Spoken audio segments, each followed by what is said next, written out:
Gubernur Sumatera Selatan Herman Deru melepas Khalifah asal Sumatera Selatan untuk berkompetisi di ajang Festival Anak Saleh Indonesia di Gedung Bina Praja Kantor Gubernur Sumatera Selatan. Herman Deru berharap ajang ini menjadi regenerasi pembinaan akhlak dengan nilai Islami.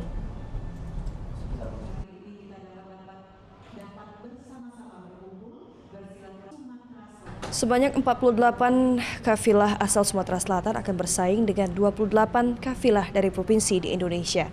Tempat penyelenggaraan Jakabaris Expo Palembang menjadi lokasi bagi pelaksanaan kompetisi Islami dengan kategori baca Al-Quran, tilawah, dan azan. Kegiatan dibuka pada hari Jumat 25 Maret 2022 lalu. Gubernur Sumatera Selatan Herman Deru merasa bangga bisa ditunjuk menjadi tuan rumah Festival Anak Saleh Indonesia sebagai wadah pembinaan akhlak bagi generasi muda sejak dini. Kini Sumatera Selatan tidak hanya dipercaya sebagai penyelenggara event olahraga nasional maupun internasional, tetapi juga di bidang religi. Herman Deru yakin Sumatera Selatan menuju sebagai provinsi yang religi.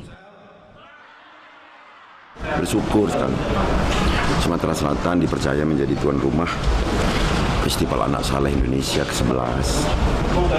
Melalui perjuangan, persaingan, kompetisi yang luar biasa dengan provinsi lain.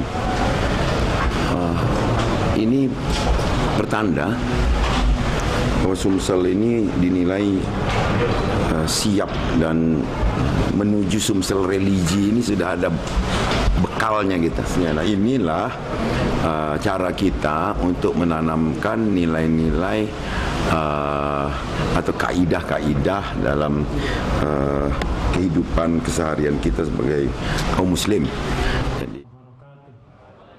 Khalifah Sumatera Selatan menargetkan menjadi juara umum dalam ajang ini dengan persiapan karantina selama 12 hari terakhir. Dari Palembang, Bambang Irawan, iNews melaporkan.